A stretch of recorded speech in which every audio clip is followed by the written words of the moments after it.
Just different. Yeah.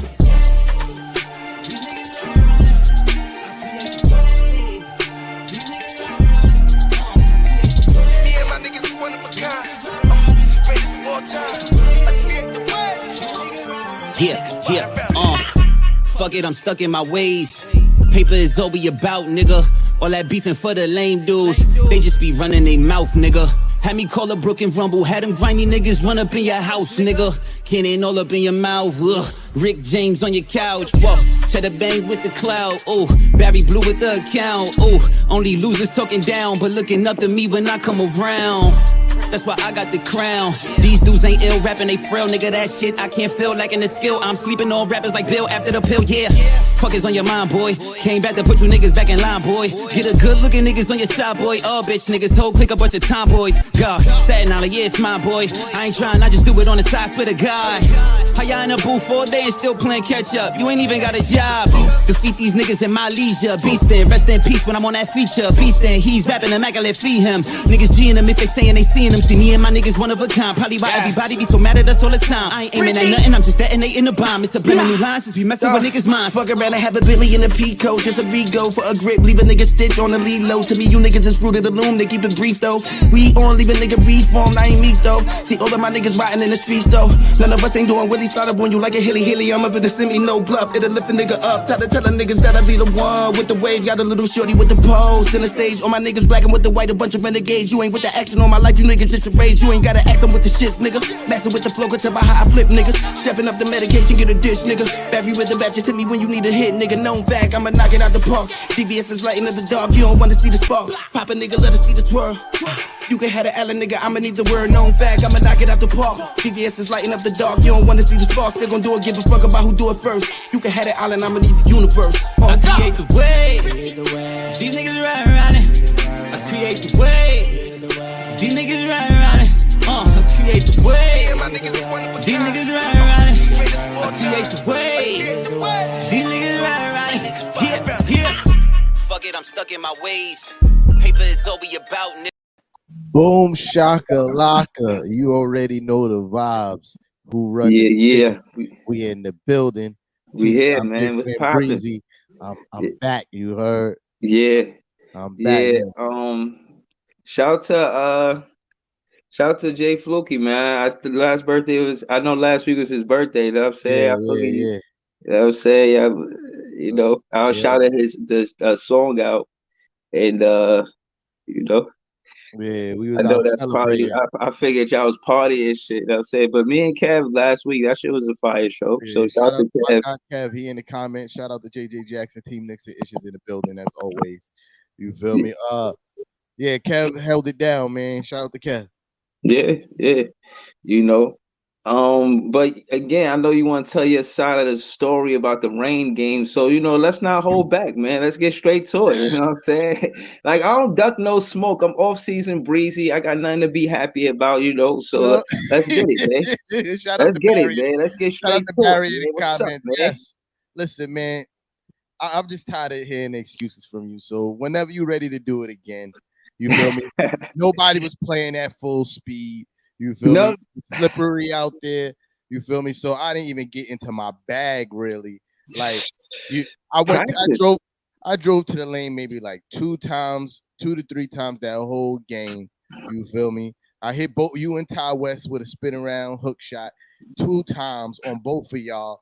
Game winning in your face. You complaining about the ball was slippery. I had to shoot with the same wet basketball. My hands are a lot smaller than yours too. And I still was making my shots. You were like 2 for 16. You feel me? All I heard was a lot of excuses coming from your side. Joe Parker in the building. Shout out to Reflex Radio. You already know the vibes. You feel me? Yeah. So I just heard a lot of complaining and excuses coming from your side. And all I want to say is whenever you ready to do it again on a nice sunny day, holla at me. We can arrange something. And it's gonna be worse for you when it's sunny. That's all. That's the part that you don't get. That's the hilarious part. Like you think that, it was rainy. Yeah, T-Time was trying. No, I wasn't even really going. I wasn't trying my hardest. I came off the bench after 9 years of inactivity, bro. You feel me? And you was just recently on social media on Mark Zuckerberg's Facebook talking about how you was outside consistently.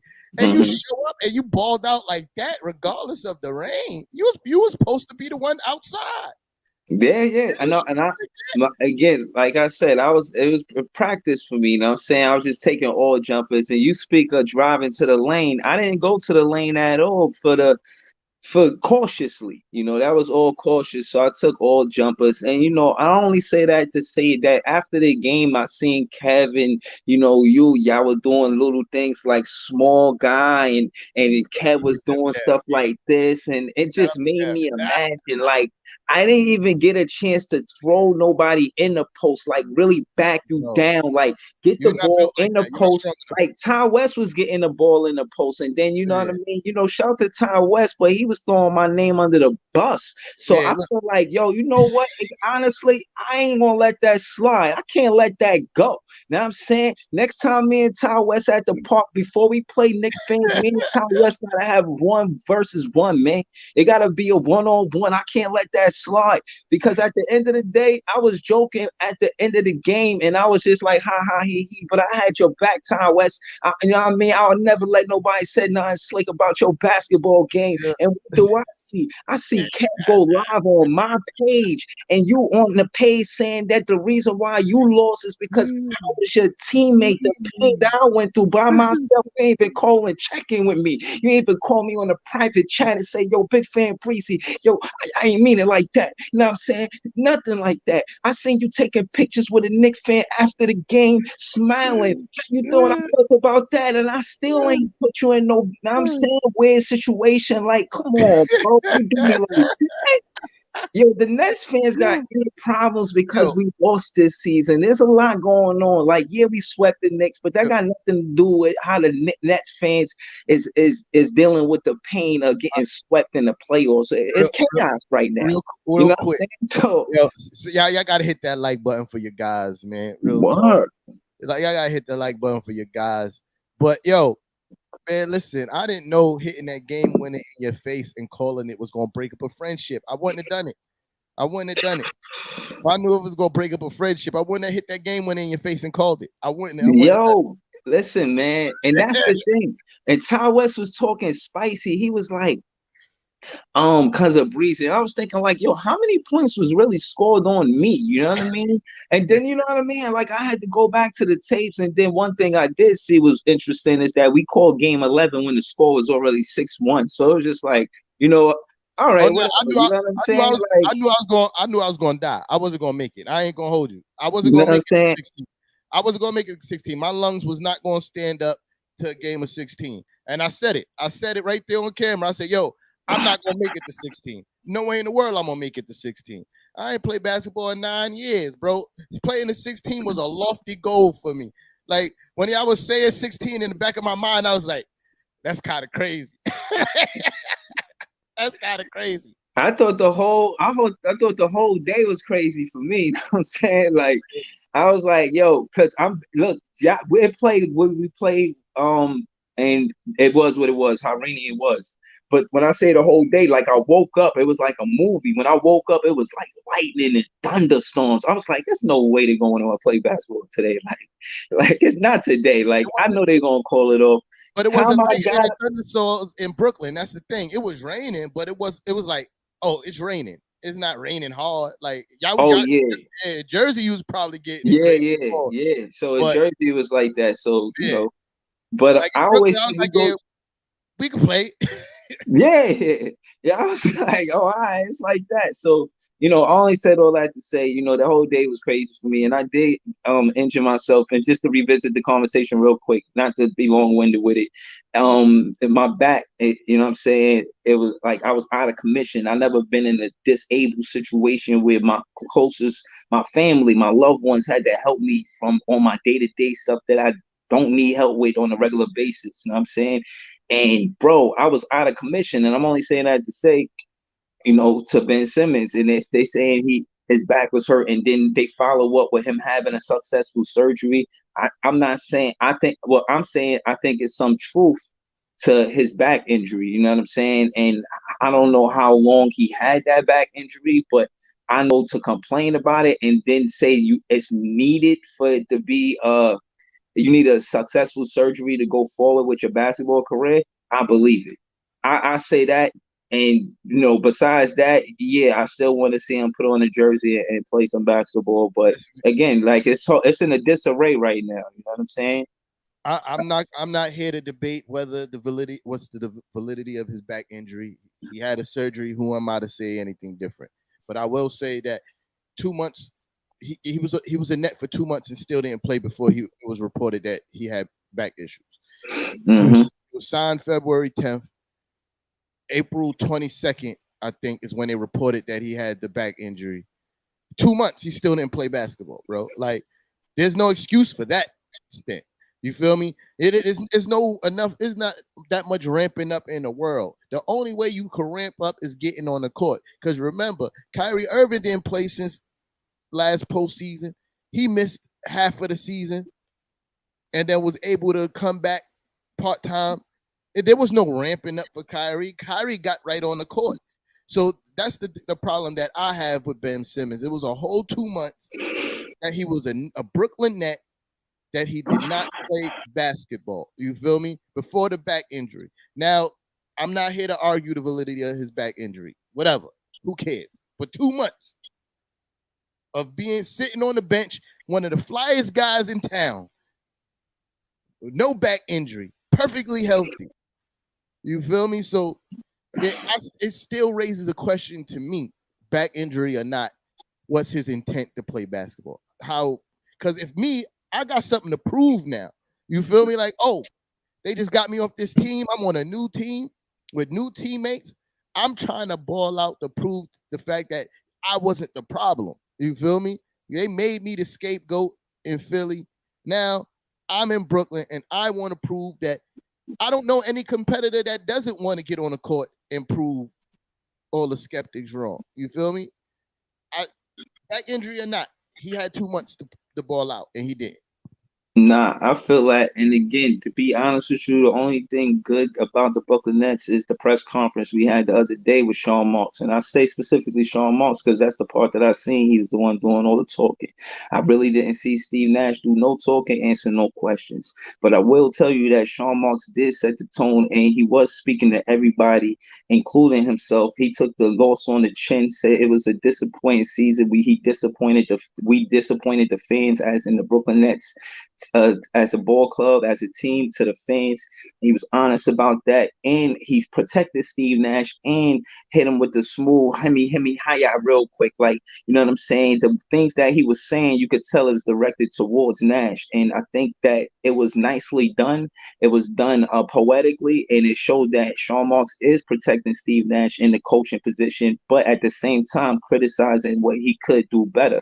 And I like that. And the reason why I do is because it puts him in a situation where Sean Marks can be direct about everything else besides Steve Nash. You know, he gets into saying the culture is different. He says the culture is different. Now, when I look, 2016 is when Sean Marks came to the Brooklyn Nets. So he's talking about the culture from then to the culture to now. And what he's talking about is the differences when he got here and we had that call for that I mentioned with Jared, Karras, Harris, and Spencer Dinwiddie to call for, when we had Prince, when we had Musa, all of these other guards, Isaiah Whitehead, we had no identity and we were trying to become something. That's why the culture was different. The culture was different because we was a young team and we had Brook Lopez.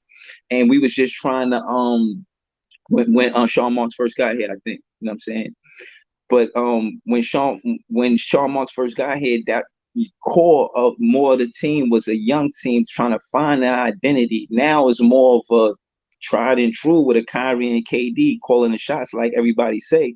And I think Sean Marks in the press conference, he kind of addressed that as well. He said, yeah, we're going to give player power, but to extent it stops here, as in we get the last word, and it was good to see him do that. But he did go over Steve Nash's head and say, Kevin Durant is the best player as far as player development. And in my opinion, again, with Steve Nash coming from the Golden State Warriors, that was what he did. He was a player development coach. So again, he should have utilized that and put it into the first, second, third year players with the last draft class, the next current draft class coming up.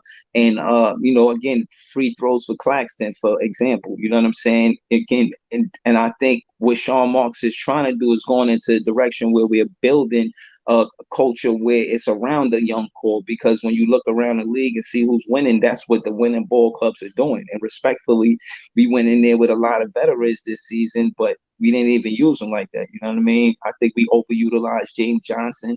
You know what I'm saying? I think we overutilized Patty Mills. I think it could have definitely been a lot of different subs, a lot of chances for Cam Thomas he didn't get because Dragic got there. It was just like Nash wasn't really coaching on a player development type level, and he was just giving the veterans minutes over the rookies. That's a problem. If we're going to fix that, he got to learn how to mix that. Facts. Yo, listen, man. What Sean Marks said about the culture, I told you this from last season. I told you that y'all had a better culture with Karis LeVert in them. After that trade happened, I've said this many times. I never disagree with that. Yes, you did. You've been on this show where you be like, you said that you definitely disagreed with that many times on this show. You feel me? I disagree with saying that this team is better than a core 14. Yeah, I disagree with you while you was talking, but I'll let you talk. You feel me? Let me go ahead, but I didn't say my train of thought. You feel me? But yeah, I told you this. You feel me? Many times that the culture was better. And of course, he's going to say that he's running pretty much the buck stops with him, because if he ever loses the Brooklyn Nets job, he's never going to get another job if he say that the players is running the asylum. You feel me? You can't say that the inmates are running the asylum if you a coach. It's not an asylum. If you it's craziness over there. It's an asylum. No, asylum. We gonna figure it out. Figure y'all stuff out. You can't say this if you plan to have a continued future in the NBA, whether it be with the Brooklyn Nets or not. Of course he's going to say that. But the fact of the matter is we've seen them run the show. You've seen it. Like Kyrie don't make these statements that we don't have a real coach, really have a coach, unless they pick that guy to be there. Oh, do you want Steve Nash? Oh, yeah, get Steve Nash. Yeah. What they going to do, they're going to make sure that Kevin Durant is happy, so they're going to do what Kevin Durant wants. You feel me? Like, that didn't work, though. It was evident that, even for example, it was evident that DeAndre Jordan was washed up. The Brooklyn Nets got him. Why? Because KD and Kyrie wanted him. Not because he was going to be a valuable asset to the team. It's because that was their friend, and they wanted their friend on the team with him. Like, any GM could look and be like, oh, you can saw what he did with the Knicks, that he was washed up. You feel me? Like, you literally could have looked across the bridge the season before he came to Brooklyn and be like, that guy is washed. We trying to win the championship, and he's not going to help us do it because he's washed up. But no, that's Kyrie and KD's boy. They got him over there. You feel me? That's proof right there that that they were running the ship. He has to say that. He has to say that. He cannot say that KD and Kyrie is running the show. He cannot say that whatsoever. Like, I'm saying it didn't work. I'm not disagreeing that I'm saying it didn't work. So if we ran it, I'm not saying that you said that. I'm saying that Sean Marks has to say that he's running the show. You feel me? It didn't work. He has to say that. It didn't work at all. You feel me? It didn't work. But I think him saying, or adding to that, saying, a buck stops with me, I think it's now, because now he's being looked at a certain type of way, because you got to realize he missed. And in my opinion, if we doing a report card on Sean Marks, it all went downhill when we didn't give Jarrett Allen that money. Even though Spencer Dinwiddie got hurt, we still should have gave Jarrett Allen that money instead of making that trade. The only way we don't find ourselves in this mess is by giving Jarrett Allen the money when he asked for it. We was going to give him 4 years, 80 mil. He asked for 5 years, 100 mil. We didn't want to do it. And I think that's where everything after that, after that trade, after trading a call for, and again before my page got fired for real, and it was just 1 or 2 viewers. This is all I was talking about was the call for. I was trying to coin a term, and that's what it was, the call for, and that culture. The way Jared played, and this is where we fell in love with Nick Clack. See him played a few games that we seen him play. Then he got injured. Then we was kind of waiting for him. Case in point is it was a young core, and we were winning or playing really hard.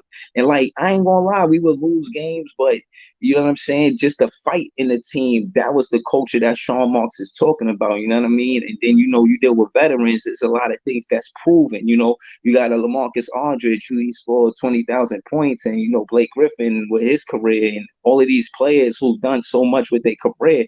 In my opinion, when you don't mix the young, the young guys with the veteran guys, the energy is different. You got to learn how to mix that and actually let both of them play at their full magnitude by just knowing how to sub. Like just saying you should play and you shouldn't play because you play bad. Or if like Blake Griffin, he's a prime example. He's great on defense, but he was a liability on offense. The defense would leave him open for three because it was Bricktown. Let's call it what it is. So my thing is, Steve Nash, you got to know your players, and you got to know if you got Blake in there, how is he an advantage even on the offensive side of the ball? He got criticized for saying that. No, not I criticized because his quote was, "Yeah, we got to learn how to do more than ISO basketball." Like, duh, like you should have known that from the first season. In the second season, that should have been automatic. You should be able to have X's or O's that you go to, and everybody know what to do. It's like the players don't move if they don't got the ball. That's not how basketball should work for the Brooklyn Nets. Like, and when they talk about the culture, they talking about when D'Lo was here too. Like when we was Prince and especially D'Lo, and we wanted to get it back to D'Lo, but we knew we was gonna give it to Kyrie and KD. So it is what it is. I've said it many times throughout the season, and again, you rebut it. You feel me? Like I told you that Sean Marks dropped the bag, and you was telling me, nope, Sean Marks is the best thing since sliced bread. He did that, and I'm like, you dropped the bag. Your roster is not good. You feel me? It's not good. Nope. It's not comedic. Sean Marks is the best thing since sliced bread. You was going hard. You feel me? And I just wanted to say that I was right. Sean Marks dropped the bag. He did not do a great job with this team. You feel me? It just, like you said, it's not kinetic, bro. You feel me? I knew this wasn't a championship roster. I knew he messed up last year when he traded everything for James Harden. I said, oh, this is not going to work good. You feel me? This is not going to work good. I knew it was bad for that. I knew it. Everybody, y'all love to say I wanted that trade. It's not true. Well, listen, I'm not here to argue if you wanted to trade or not. It was bad. My argument is that I was right about Sean Marks dropping the bag. You feel me? He dropped the bag. I think the Nets made a big mistake when they knew Kyrie Irving wasn't going to get vaccinated to decide to keep him. You feel me? I don't think they explored their options. You feel me? Like you didn't hear no kind of talks of them looking to see what is available for Kyrie Irving during that time, which they should have. You feel me? I think that hurt y'all championship chances as much as anything. Y'all could have got a lot of things back, whether it be viable for this season or next season, that could have helped your team be in a championship situation. But y'all rolled the dice and hope that the Band-Aid was going to drop. And again, I'm on Kyrie's side. You feel me? When it comes to what he chose to do with his body, pause, right? So I'm on his side. But as you know, looking at it from a business standpoint and in a standpoint of trying to win basketball games and championships, that wasn't a wise decision to try to keep Kyrie Irving. You feel me? Because I think you could have got somebody viable for Kyrie Irving. Before this season, I think there would have been a lot of teams willing to take Kyrie Irving. After the season, not so much. You feel me? Like, not so much. I don't see you getting what the same amount if y'all decide to trade Kyrie Irving. Not saying that y'all are, not saying that y'all should. I'm saying if y'all decide to explore that option, I don't see his value at the end of the season being as high as it was at the beginning of the season. You feel me? Nah, I feel you. I respect Sean Marks. Sean Marks said, listen, we need players with availability. Basically, he talking to Kyrie Irving and Ben Simmons. And if Kyrie Irving and Ben Simmons is on the trade block, so be it. I'm a fan of the Brooklyn Nets. I'm not so much of a fan of a player. Even 7-Eleven. I don't have the stat right here specific. I got it in my phone, but I can't get to it. You know what I'm saying? But case in point is the record with Kyrie and KD on the floor is not that impressive. Like if they broke up, I'd be like, oh my God. Like, nah, I'm going to keep it real with you. I'm a fan of winning. And we got swept in the playoffs. I'm a fan of winning, and I give a lot of credit to Sean Marks because he was taking it like the accountability, basically saying, like, listen, I know where it went bad. And he basically said what I said, and he was honest. Like, yo, James Harden, he was like, yo, you can't keep a player once their mind is made up. He was talking about James Harden. And the problem is that he gave up a lot for James Harden. You know what I'm saying? As a matter of fact, to obtain Harden, we didn't get as much back. And the significance of this is the fact that Jarrett Allen may not be a better player than James Harden, but James Harden could not fulfill that role that Jarrett Allen was doing on the Brooklyn Nets. So as far as roles is concerned, Jarrett Allen was a better fit for the Brooklyn Nets than James Harden was. Also, because Caris LeVert perimeter defense is way above James Harden's perimeter defense. So, and I've seen, no disrespect to James Harden, but it's not impressive enough for me. I've seen Caris LeVert do clutch stuff in the fourth quarter that make me say, yo, I believe in Caris LeVert. CL Smooth is what I used to call him. Caris LeVert and Jarrett Allen is part of the reason why Sean Marks could say that the culture is different, because he misses what the energy felt like when we were winning with the underdogs. We were the underdogs, and then we went from the underdogs to the overdogs. And I'll be honest with you, as a fan, it felt good winning games as an underdog. By giving us KD and Kyrie added to that core four, we're the overdogs. By breaking up that core four because of KD and Kyrie, we honestly become the underdogs because now we lack chemistry. And then if you as well take Kyrie out of that recipe because he's not playing because of COVID, right? Now, again, you put KD in a situation after 30 games, he's 21-9. You say, wow, this guy's really good. He's part of the reason why this is happening. How much do we need Kyrie? Kyrie and Ben, I said all that to say, Kyrie and Ben Simmons on a trade block, I'm interested. Talk trade, talk to me. Shout out to my guy, Barry Garrix in the comics. You know what I'm saying? If you want to talk trade talk, let's talk trade talk. Because at the end of the day, I'm loyal to the Brooklyn Nets and winning. Like, all of this, don't give me a facade and tell, you know what I'm saying? Like, I want to see a win. Real quick, I've been ignoring my people in the comments. Shout out to my guy Fraz. You already know the Vibery team. Knicks and Issues in the building. JJ Jackson, I see you. My guy Marlon was in the building. I seen him too. You feel me? My fault, guys. I was just trying to let Big Fair Breezy, vent. I know. Yeah, shout out to y'all, man. I know his feelings is hurt. I gotta let my guy vent, man. Get it off. Yeah, now I'm saying off season Breezy. You know what I'm saying? And my off guy season Tony. Breezy. Dope thing about Tony. Tony was on the spaces with us on Knicks and Ish when we was watching the games. He has found, I won't say finally, but he's made it over to the Facebook. You feel me? Shout out to my guy. He's here. You feel me? Tony is a dope Knicks fan. I like his takes, even the ones I don't agree with. I like the way he articulates himself. Nah, shout out to Tony. I watch his show because I seen you and him do the part together, and after that, I kind of followed him. I followed him before that because I had trolled him. You know what I'm saying? Yeah. I had trolled the show. He was doing it with a young lady. So and I think it's called what, Knicks and Bruises? No, that's not him. That's not Tony? Nah, that's a different Tony. Okay. Yeah, but him, but shout out to the other Tony. Shout out to the Tonys, you know what I'm saying? Yeah. But y'all with KD on your team, y'all never the underdogs. So scrap that. You feel me? Never gonna happen. I don't care about your chemistry, all that other stuff. As long as KD on your team, never underdogs. It's never gonna happen. You gotta scrap that. Y'all always gonna be held at a very high level just because how great of a player Kevin Durant is. But what's the difference in your opinion? I'm asking a question. What's the difference with Kyrie not there and him being at OKC? Like, you feel what I mean?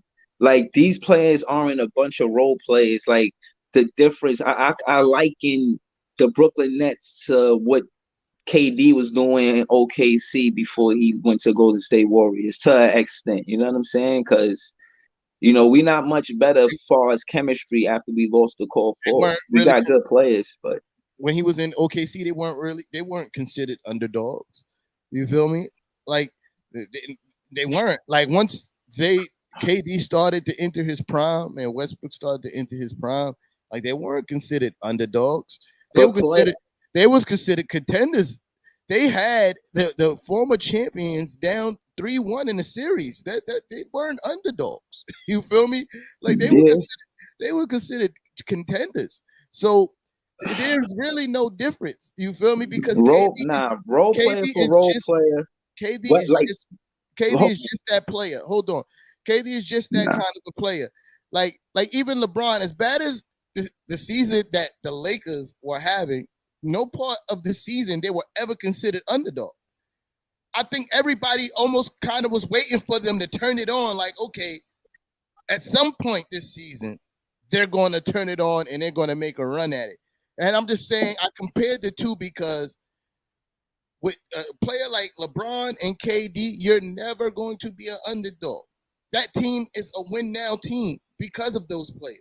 You feel me? So that the term underdog is reserved for players and teams that don't have high expectations. Yeah, but I'm saying that for your team is high. What I'm saying, to be specific, is the role players don't win without the superstar. Period. You take KD off of the team, we went on 11-game losing streak. That's in contrast to the Grizzlies, when Morant wasn't there, they was 20-2.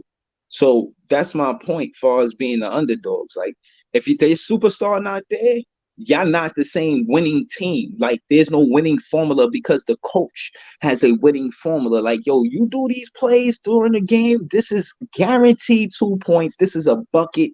Trust me, just run the play. We don't have a coach that say, yo, just run the play, and have the role players to know exactly what the coach want to do, because he keeps switching the lineup. And again, this is not a credit to Steve Nash for him to have these different lineups every game. He's the leading coach in different lineups every game. That is discouraging to a player. If you are in a lineup and you are part of the reason why your team go up in the first quarter, and then that's part of the reason why the game is won by your team, and then the coach doesn't start you the next game, you're taking the fire away from that player. It's no reason to change the lineup if these lineups are showing you that we're winning. Stop mixing it up all the time. You doing too much. You putting yourself in position to change the lineup because you got the power to, not because it's the best thing for the basketball team. You're just willy-nilly changing it like it's just sticking your hand in a hat and just, okay, he's going to play, he's going to play, he's going to play, and he's going to play. Like, you can't do that. This is men that's trying to win a championship. They're trying to contend for something. If you trying to play cool, calm, and collective, like everything's okay when we losing games, it's a problem. You got to be an alpha male in that locker room with those men and coach them like men. They're not looking for you to be cool when they lose. They trying to show you in those pressure situations, you the guy to go to. What are you going to do? You're not supposed to just say, okay, KD, you know what I'm saying? Just you get the ball. That's not always what a player want to do. There's situations where you hear stories. I seen one about LeBron the other day where they said, scratch that, just give me the effing ball. Like, yeah, Jordan will say that, Kobe will say that, LeBron will say that, KD, even Kyrie, there's times where players will say that, but that's not a go-to plan night after night. It's to just win games with your superstars. Coaching, Nash got to do better. Sean Marks protected you. I respect it because he a GM. But at the end of the day, if you don't step up, it's going to be a problem. They said Nets Daily, they tweeted that it's going to shake the scene, what we're going to do with coaching in a day or two. I'm waiting to see. I'm on the edge of my seat. I'm on the edge of my seat waiting, man. I told you Steve Nash was going to be is a trash coach because he didn't have no experience. Like I told you this. I told you this was going to be a bad situation. It was we're going to hire Steve Nash and we're just going to pray that Kyrie and KD is going to take us to the championship. That was the goal and expectation with the hiring of Steve Nash, which was absolutely ridiculous when you already had a really good coach in Kenny Atkinson. If this situation is completely different if y'all had Kenny, I think y'all don't get, at the very least y'all don't get swept. You feel me? Like at the very rookies least, play. At the very least, you don't get swept. You feel me? Yeah, but the rookies play again. Whether if Sean Marks said that the buck stops with him, then another L for Sean Marks for hiring Steve Nash. You feel me? That was a horrible hire. That was a horrible hire. I thought it from the very beginning. It was a horrible hire. Like you tried to make a case for Steve Nash, him being he had the sissy placing assists and all that. That don't mean shit when you trying to learn how to coach on a job. You feel me? And the goal is to win a championship now. You feel me? He wasn't an assistant coach. He didn't sit on nobody's bench and learn coaching. You feel me? Like I could understand if they hired him after he was an assistant coach for X amount of years or whatever, had turned a time to watch and study under a legitimate head coach. You feel me? But no. And I think what's the dude that coach Boston now? What's his name that used to coach? Ime Udoka. Udoka. I think Udoka went into the series, knew that Steve Nash was barbecue chicken. He knew that he wasn't ready for this moment, and I think he had his number. You feel me? Like I think Udoka knew that man can't coach, and he can't coach. He's not gonna make no adjustments. So we're gonna do what works for us, and they're not gonna be able to stop it. And that's exactly what happened. You feel me? It's big. Steve Nash's biggest adjustment in that series was not starting, but playing Blake Griffin. That was his biggest adjustment. The whole series. That's the only thing he changed. You lose in every game. The only adjustment you make was playing Blake Griffin. You feel me? When you got LaMarcus Aldridge sitting on the bench, you need some points because KD and Kyrie ain't scoring. You feel me? Like you got Andre Drummond was playing pretty well when he was getting minutes. Then you don't play him the whole second half. It was abysmal coaching, son. It was abysmal. It's not like it wasn't other options available. There's not like there wasn't other talent on your bench that could have contribute to maybe win one game or maybe one. You feel me? But if he does, and I asked the question too, and I asked the question. I don't remember. I don't remember your answer specifically, but I remember you saying no to this question. I said, if I don't win a championship this year, is Steve Nash out of here? I remember you saying no. Is your tune still the same? To be honest, the Nets are full of surprises. You know what I'm saying? I don't want him to be the coach, but I don't know if they're going to keep him. I think Sean Marks is pretty loyal to him, and at the end of the day, I think Steve Nash at this point, whether Sean Marks like it or not, represents the cloth of the Brooklyn Nets because he chose Nash to be the coach. And he going to protect them and I think that's smart. But there's a lot of attention on Sean Marks and Steve Nash, and far as individual talent, I can see that we want to keep Bruce Brown and KD, but we don't commit to Kyrie, Ben Simmons, and a lot of other players we ain't commit to. The way that the Sean Marks is talking, like he ain't commit to a lot of players, you know what I'm saying? So, I think he knows what I know, and that's that he's playing cleanup since Jared left. And because of that, Sean Marks knows that Steve Nash, for whatever reason, didn't play the talent that he could have played. Now, the significance of me saying that is you got guys like Jose Alvarado who played great, but he's a rookie. There's other teams, maybe Scotty Barnes of Toronto, You know, there's other teams that utilize their rookies that really helped them win games this past season. And, you know, it's kind of hurtful to feel like we did that well in draft class just to not play these guys, even though I feel like they deserved it because Cam Thomas had like 2 game winners, one on the Spurs, one on the Knicks.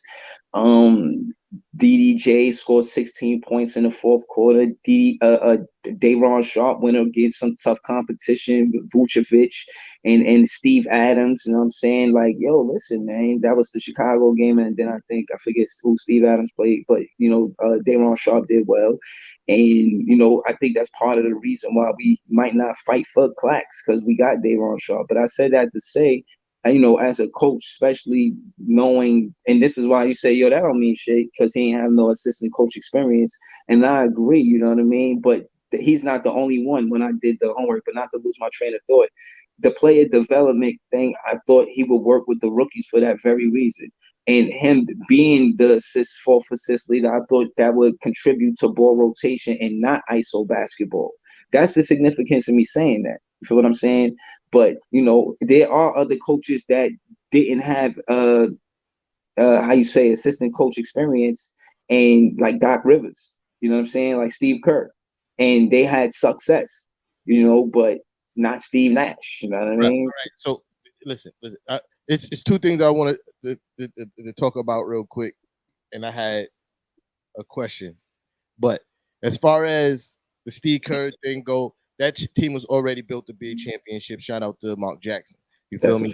He walked into Mark Jackson's team on Mark Jackson's system. He fine-tuned some things, but that team was already a well-oiled machine. Doc Rivers got lucky as hell, and he coached 3 Hall of Famers. You feel me? 3 of them. You feel me? 2 on the twilight of their prime, and 1 still smack dab in the middle of his prime. And maybe 4, because Rondo's going to be a Hall of Famer. You feel me? So that's fair. You got 4 Hall of Famers. That's why Doc Rivers ain't win shit since Boston. You feel me? Right. Because he's not a good coach, and he had really good teams. The Lob City teams couldn't win nothing. Really good teams. You feel me? But that's my thing about those 2.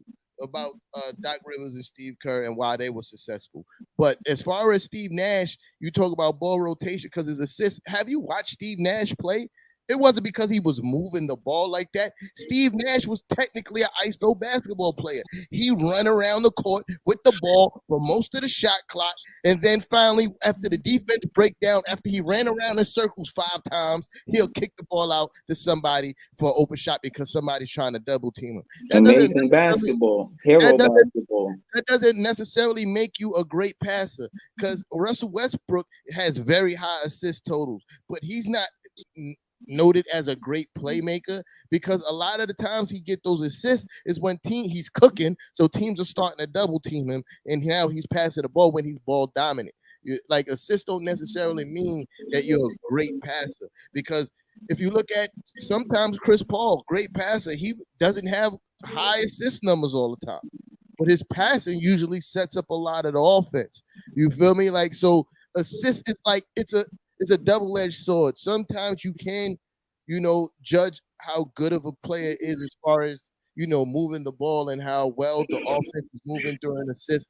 But when you got one player on the team that is tremendously dominating the assists and there's not a lot of ball movement like Steve Nash used to do, that's not a telltale time. So technically, Steve Nash, I said all that to say, Steve Nash technically was an ISO basketball player. He did a lot of dribbling and a lot of running around. But the question I had to ask, work. Yeah, he didn't get no ring. And those Sun teams was good. They was winning 50+ games almost every year. You feel me? But the question I wanted to ask, now that Philly is kicked out of the playoffs, I peeked in on your page, seen a lot of jokes, and a lot of people talk about how the Brooklyn Nets won that trade. Do you agree with that statement? No. Oh, okay. No. Okay. So I just want to for the people on your page and your fans, I just want to break down some things. I'm glad. But let me tell you why, real quick. I Yeah, don't think we won. I don't think we won a trade because I think we should have kept Jared Allen. yeah. I respect that. I respect that. I'm Yeah. talking about no. I'm talking about the James Harden Ben Simmons trade. No, but that's the point. I never Yeah, wanted to deal with James Harden in the first yeah. place. I wanted no parts in him. So I feel you, but you did say in the beginning of the season y'all won that trade. You feel me? Not at the beginning of the season. Nah, Yeah, we ain't won that shit. yeah, but but I just want to break it down for some of your fans on your page why y'all did not win the trade. You feel me? This is not towards you because you already admitted to saying that you don't believe y'all won the trade, but two reasons.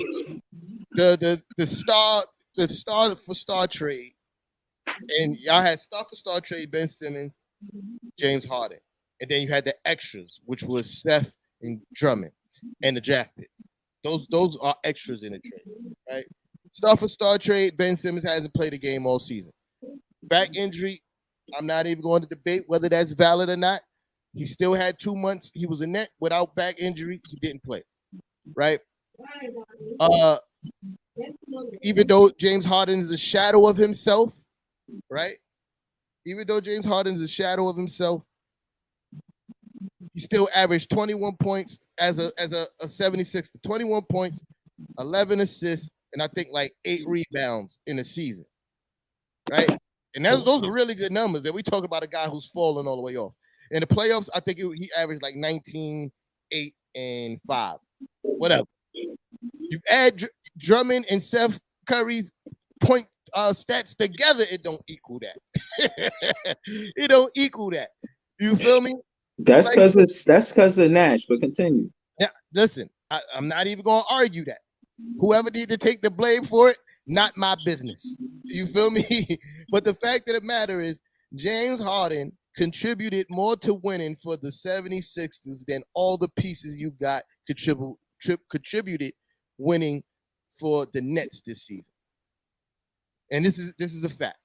James Harden helped the Brooklyn Nets and the Philadelphia 76ers lose. That's what he did. I mean, I'm not arguing that neither. I'm saying that he contributed more to the games that they won. He contributed more to that than the pieces y'all got contributed to net success. This is facts. You feel me? This is facts. They called Harden for that trade. The way Daryl Morey was explaining with the story with Sean Marks, like, yo, they was cursing over the phone. They wanted James Harden bad. They got him, have him. I'm telling you, I'm disappointed, and I feel like we've been playing cleanup since Jared left. Period. And I'm not surprised that James Harden did this because when he was a net, I told you James Harden was this way in the playoffs. You feel me? Like I've said this. And I tried to back him, and I said that he missed OKC and the camaraderie. It's all bullshit. Harden don't care about us. He don't care about nobody but the strippers. He don't care about none but the titty bars. And he don't care nothing about the net fans. He don't care about how we was trying to show him love. He just care about the strippers and everything like that, man. He don't even care about the like him and Maxey was arguing. Maxey a better player for the Philadelphia 76ers than Maxey's he gonna is. be a problem, absolutely. Like what? When they was talking that trade talk, they gave up Seth Curry and Drummond because they really wanted Harden there, and they thought he would be that third piece that Maxey and Embiid and Harden need. And Harden didn't know where to fit in with the leadership when it come to Maxey, because Maxey is a real leader, not because he's so much better than James Harden, but he play harder. And he plays defense. He was leading in steals in this series until they got, you know what I'm saying? So they lost to Miami, and they got washed. You know what I mean? When I was looking at how Miami was playing them, like Embiid is hurt. You could tell all of the offense is facilitated through Embiid, and that would make Harden dangerous. The fact that they would have your sound just got wacky, bro. I don't know what just happened, but your sound just got wacky. Come out the studio and come back. Yeah. Listen, I'm not arguing. James Harden is absolutely washed up. But I'm gonna wait till Big Fan Breezy come back so I could. Oh yeah, so I'm not gonna argue. Yeah, I'm not gonna argue that James Harden is absolutely washed up. But James Harden is also, I believe, 34 33, 34 years old. You feel me? And I'm bringing up age because I want to also talk about, what we saw from KD in the Boston series. KD's 33. Father Time is undefeated. LeBron James is a freaking anomaly, son. You feel me? That's a fact. You don't see this. Oh, he's 32. Thank you, Taji, for the correction. You feel me? Appreciate it. Father Time is undefeated, bro. You feel me?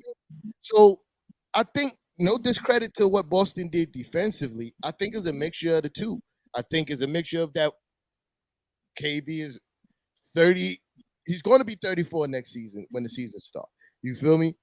Like this is the time is ticking on these guys. And when you start to see these declines, they've been so dominant for so long, we forget that. I think he got to make the transition, to be honest with you. Who? KD, the great players like Jordan, he got beat up by Detroit Pistons, and he hit the weight gym. It's basically the transition. But he was still in his prime though. No, I'm just saying. No, I'm not disagreeing with that. But hitting the weight gym is part of what a lot of the transition was from good to great. Jordan being able to endure what Detroit was doing to him by getting stronger, keeping his skill set, not changing his game much, but being stronger at what he was doing. Same thing with Steph Curry. Remember Steph Curry when he came in the league? Look at Steph Curry now. Steph Curry looks like he put some muscle on, I'm saying. And, I'm a fan. Even Kobe Bryant. Look at Kobe Bryant when he came in the league. You know what I mean? The difference with all those guys. Giannis when he came in the league. The difference with those guys is when they hit their 30s, like 33 is not. It's technically your prime, but really it's the downside of your prime. You feel me? Like, for most people, let's just say that for most people. But they augmented their game. They weren't playing the same way that they were when they were younger. You feel me? Like, it was like Jordan and Kobe. When he first came in the league, high flyers getting to the basket, dunking on every damn body, right? 32, 33-year-old Jordan and Kobe, a lot of post work, a lot of fadeaways. And I think that's where KD need to take his game, is to getting down in the post and work from there versus trying to take people off the dribble all the time. Like, that's a part of your athleticism. You feel me? Like, that's another reason to hit the weight gym. You lose a step. You feel me? Like, I feel like in this series, I watched KD be more reactionary to the defense than having the defense react to him. You feel me? Like, he was doing more of reacting versus like him getting past guys because he's quick enough to get past guys versus like him just fighting to get to his spot, or somebody's already at his spot waiting for him. You feel me? And I think augmenting his game could help prolong his prime a few more years. More post work, less dribbling up top trying to shake people. You're still 7 foot. You feel me? With really long arms. You can kill in the post. That you have to rely less on your athleticism, your quickness, and more on your skill. You feel me? Tim Duncan ain't never been fast or quick a day in his life. But he used his skills. You feel me? And I'm saying that's what KD needed to do. Jordan in his career, it wasn't him being quicker or faster than anybody. It was him using his skills and his superior mid-range game. You feel me? Like, right. I think that's where KD need to take it. I think James Harden, for the most part, his game is predicated off of him being able to break people down off the dribble and his step back 3-point shot. I'm not sure how much he can augment his game because I've never really seen him do a lot of fadeaway shots. It's threes or layups. You feel me? Like with James Harden. To add to that, what I will say about the series and what I've seen about KD game is he has to hit the weight gym. And the reason why I say that is because you put KD at the advantage in a lot of situations when he's on the floor if you're a good coach, because he's too fast for the 4 and the 5, and he's taller than the 3 most times. So to put it at his advantage, you put Drummond around him, you put Nick Claxton around him. You don't put him at the 5 while Drummond is on the bench. Like, what's going on? if you know what to do with KD, like you gotta put him in a lineup where he's the 3, the 4 max. You don't put him at 5. He's always the secondary defender, and he plays great secondary defense, like to help over. You don't want him to be the primary defender for one. You don't want him to get in foul trouble. And you don't want him exerting all this energy on defense. You're supposed to get a primary defender. That's how you protect KD, or you're going to see him, like you said, in his latter years, if you don't want him to overexert himself on both sides of the floor, because he never gets called a two-way player, but I like to say that he does a lot on the rebounds, and he plays good defense. So he may not get credit for being a two-way player, but he does a good job. But at the real quick, sorry to cut you off real quick, but I'm just to add to what you're saying. One thing I say about KD and about his defense, you never see teams say we're going after KD on a defensive end, and that says a lot. You feel me? When you got somebody offensively as talented as KD, and the other team is not like, yo, we're gonna attack KD. It never happens. But go ahead. Yeah, no, and that was valid. I think that KD, he like other great players, they had transitions in their game. I've seen Jason Kidd come in the league hot with the fast passes, but he couldn't shoot the 3 ball. I seen him develop a 3-point shot. There's other players that they necessarily were known for one thing beginning in their careers, and then develop more skills, because that's what it is. When you work on one part of your game, and a testimony to that is Bruce Brown. His 3-point shot got way better this year than it was the season prior. And to prior conversation we had on another podcast, go watch that episode when we were talking about Evan Fournier. He hits the corner 3 very effectively. So again, as a coach, you put him in a situation where he's in the corner. I seen in the series they took Bruce Brown out of his comfort zone by making him shoot 3-pointers from the elbow. And that's what I'm saying about flow and following the flow. Steve Nash was following a lot of the Ime Udoka's flow, not setting the tone, not saying, okay, we're going to do this because we're going to do this, and they have to deal with us, and they have to react to us. You know what I mean? Don't let it just be one-sided where we always reacting to what they're doing. And, again, I think as a player development coach, Nick Clax, it'd be good to stay. But, I think he should be nice contract time. He was 4 for 41 in the playoffs. You know what I'm saying? That's 9.8% to be exact. And part of the reason why we lost, he missed 37 free throws, and we lost by a total of 18 points in 4 games. So, yeah, Nick Clax, I think you should work on your free throws and contract time. Don't make it seem like, you wasn't part of the reason, you know what I'm saying, on the free throws. You know what I mean? On the free throws, like you could have helped us. So it'll be nice to see him back, because it'll help the chemistry. You want to see him and Bruce Brown on the same team, honestly. But again, like I said prior, and again, jump in the comments. Who y'all want to see traded for Kyrie? Who y'all want to see traded for Ben Simmons? I'm all for it. If Kyrie and Ben Simmons could come back next season fully healthy, no excuses on why they're not playing Brooklyn Nets basketball, then yes, I want to see that. But how likely is that? I'm glad you talk about trade, because I ain't got much to say about the Knicks today, but I did want to talk about some things. You feel me? I don't know if y'all noticed. You feel me? I'm wearing my Julius Randle jersey today. You feel me? Because that's my fucking guy. But yeah, you good? But yeah, I just want to say, Knicks fans, cut the shit. Cut the shit. You feel me? I'm tired of going on these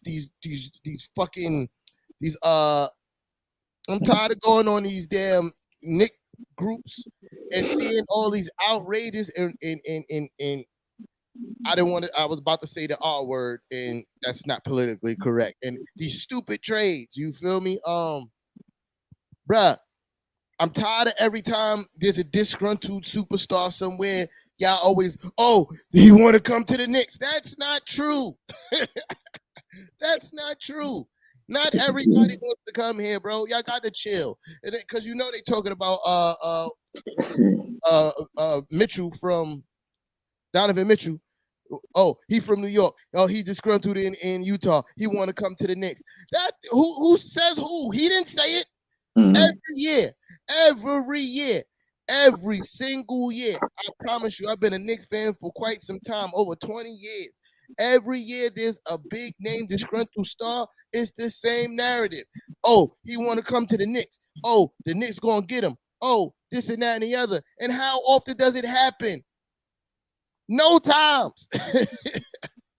No times. And then the trade packages, yeah, they put for this guy. They want to give up the whole damn team. Why would you? We're building something. Granted, the season didn't go the way that we wanted it this year. We won 4 less games, I believe. We won 4 less games than last year. But it's a 10-game difference because of the 72-82 games. You act like 10 games is 20-game difference. You feel me? Like we lost. We won 4 less games. You feel me? And if you look at the difference, it ain't that. Well, anyway, it ain't that much of a difference. Anyway, right? Because I'm about to lose my train of thought. My thing is we're building something. You see the improvement in our players from year 1 to now. And I'm talking about our players. We had a regression in Julius Randle, of course, but we struggled mightily in the beginning of the season with a lot of people. But you see the improvement in Emmanuel Quickly, Obi Toppin. You see the potential that Cam Reddish brings. You see the potential in Quentin Grimes. You see the potential in Deuce McBride. Like, there's a lot of young guys that we have to wait to develop. But if you traded away all these guys, these young guys, because that's what's going to take. It's going to take you trading a shit ton of young guys, RJ Barrett or Julius Randle, and a shit ton of young guys in trade picks.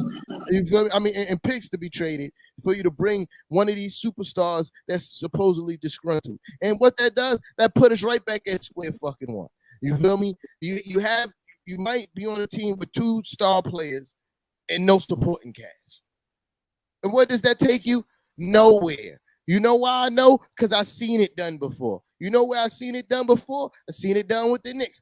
Mari Stoudemire and Carmelo Anthony. Look where that got us. You traded away the supporting cast, got Mari Stoudemire and Carmelo Anthony. No championship. 2nd round exit. Look where else it got. Look, you know where else I saw it? The Brooklyn Nets.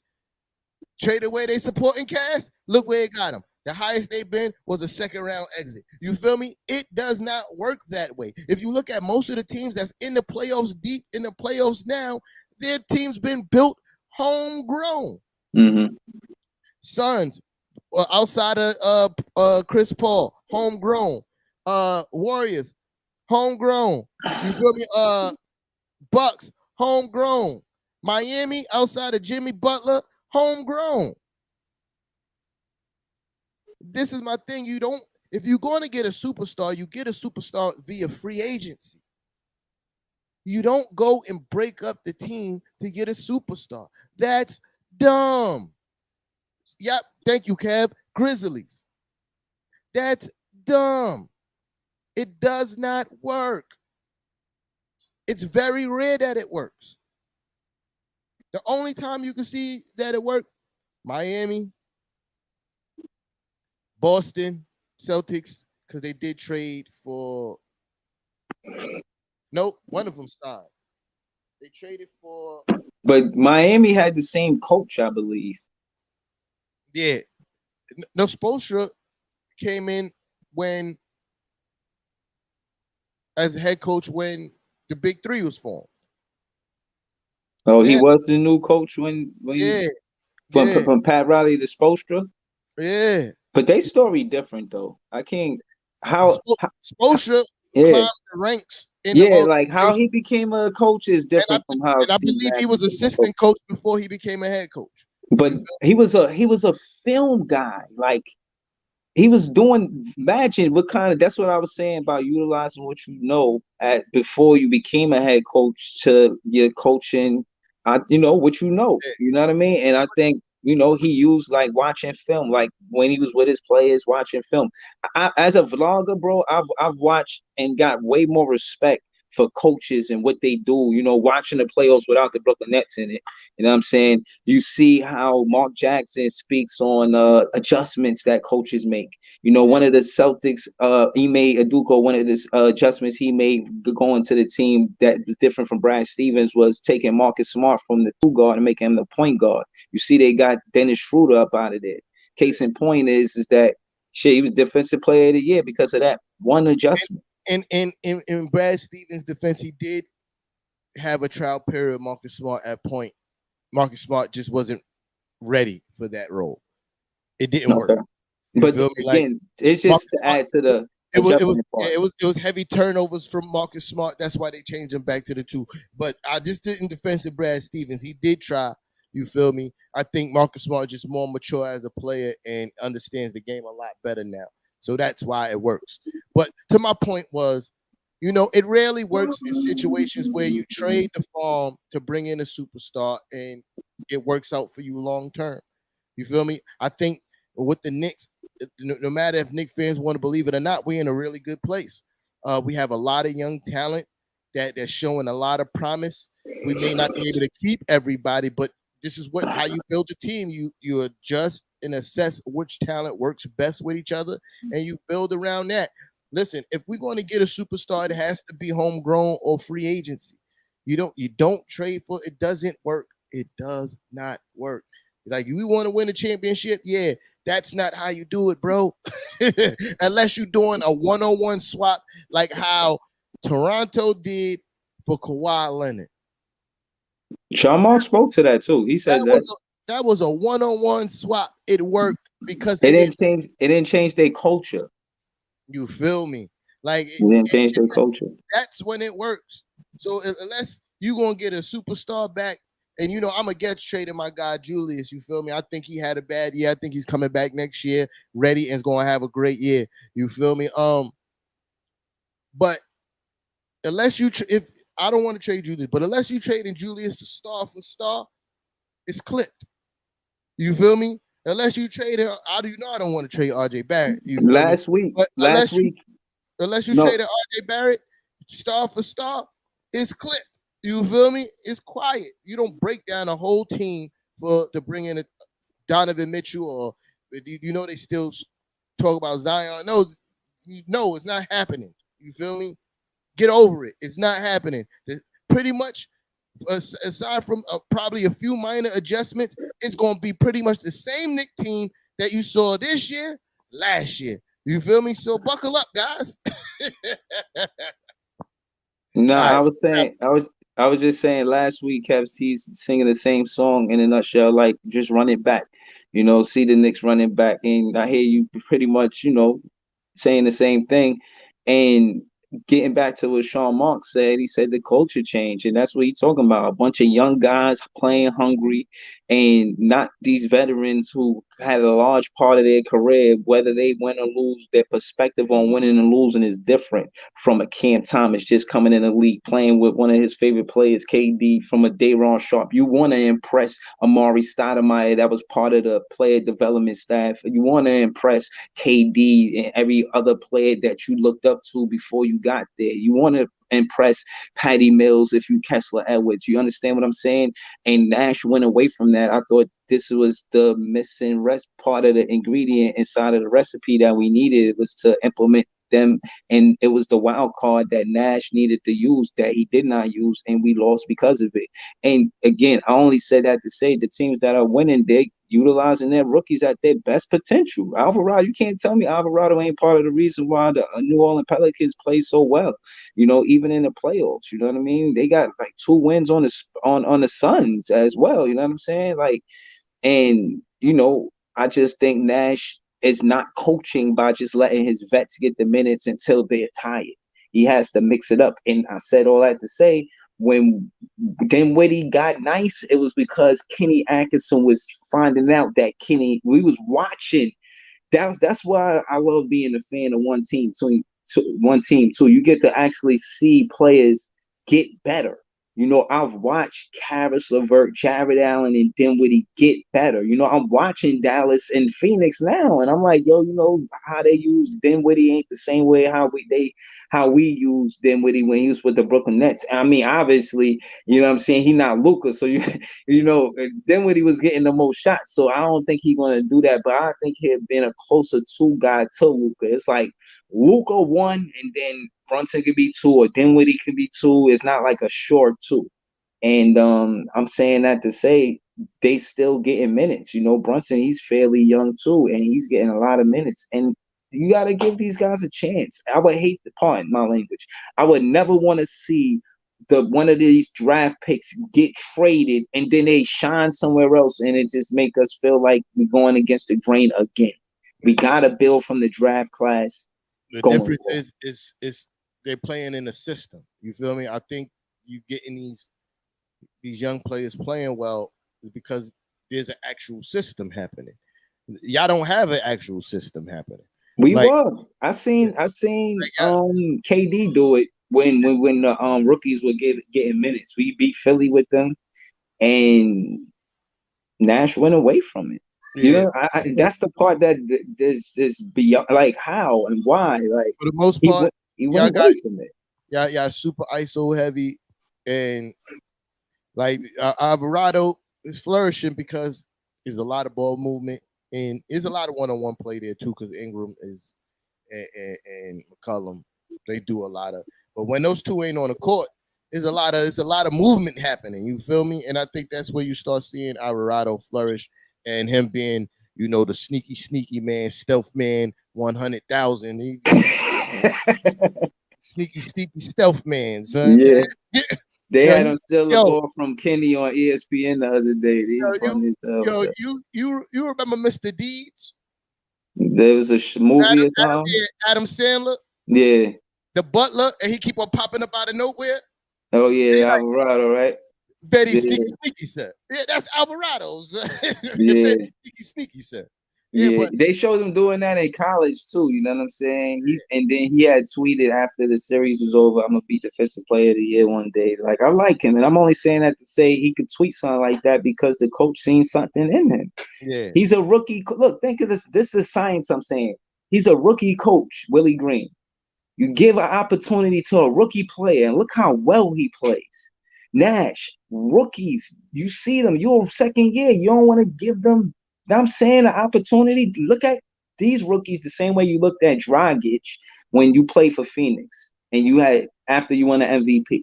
You know, give him that same minutes. Don't give Dragic minutes. Don't give them Dragic. You know what I'm saying? You took the minutes from them and gave it to Dragic. Don't do that. Make Dragic an assistant coach. We paying him $19 million. Please. If Brooklyn Nets are listening, do not pay Dragic $19 million next year, please. Y'all paying Dragic $19 million? Last year, maybe. Next year, I don't know. But this season it just happened. Y'all paid him $19 million. I think his contract said something like $19 million. That's crazy. That's crazy. Patty Mills deserves $19 million. No way, because he got bought out by Toronto. So I don't think y'all paid him that. I don't know what he signed for y'all for. It's probably nothing near close to $19 million. Because if y'all signed him off a buyout for $19 million, y'all on drugs. Everybody need to be fake. Thank you, Taji. Taji said he said we paid him the minimum. Yeah. Y'all would have to because he got bought out from Toronto. Okay, maybe that's how he got bought out from that $19 million.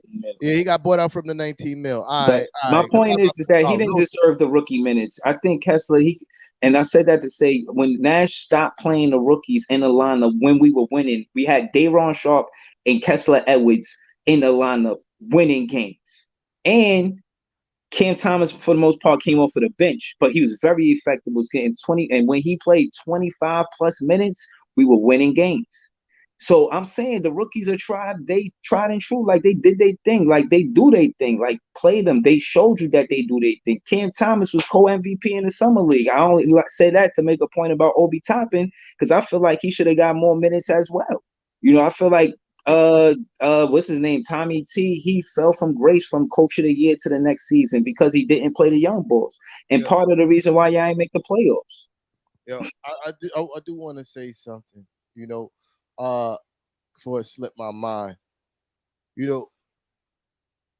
we talking about like veterans and stuff like that.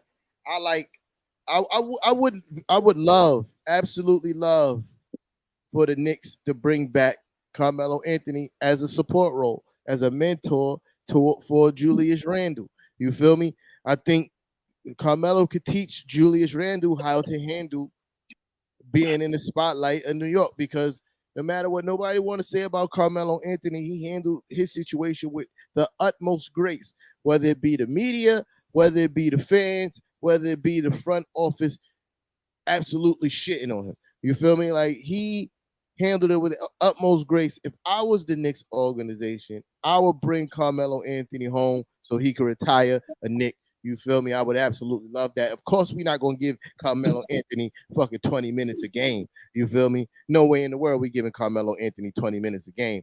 We giving Carmelo Anthony enough minutes. You feel me? Enough minutes that he don't feel like he's getting shitted on, because he still is very useful. He's very efficient as a catch and shoot shooter now. You feel me? And that's something else that we can use on this roster. He's still a pretty decent rebounder for his position at the 4. You feel me? So those are things that he's still on a defensive end, though. Defensively and Nah, to add to what you said, I had seen a clip with Shumpert, and he said that very same thing. He said Kobe was always the one after the game taking it on the chin for the whole team. Melo, you said Kobe. My fault. Shout out to Kobe Bryant. Rest in peace. But yeah, I did mean Melo. Shumpert was talking about Melo and how he was always like, all right, I'm gonna shoot the ball, because if we lose this game, it's gonna be on me. If we win this game, obviously it's gonna be on me. But if we lose this game, you willing to hold that weight, you willing to hold that pressure. So if I pass you the ball, because he always get joked on about not passing the ball. And Shumpert was just telling a story about why he don't pass the ball. But I said all I had to say, in credit to what you said about Julius and Melo and how to be a good thing for him, is, yeah, he's going to step in front of the press and take all of the heat, all the pressure, all the weight, and, be a gentleman about the whole thing.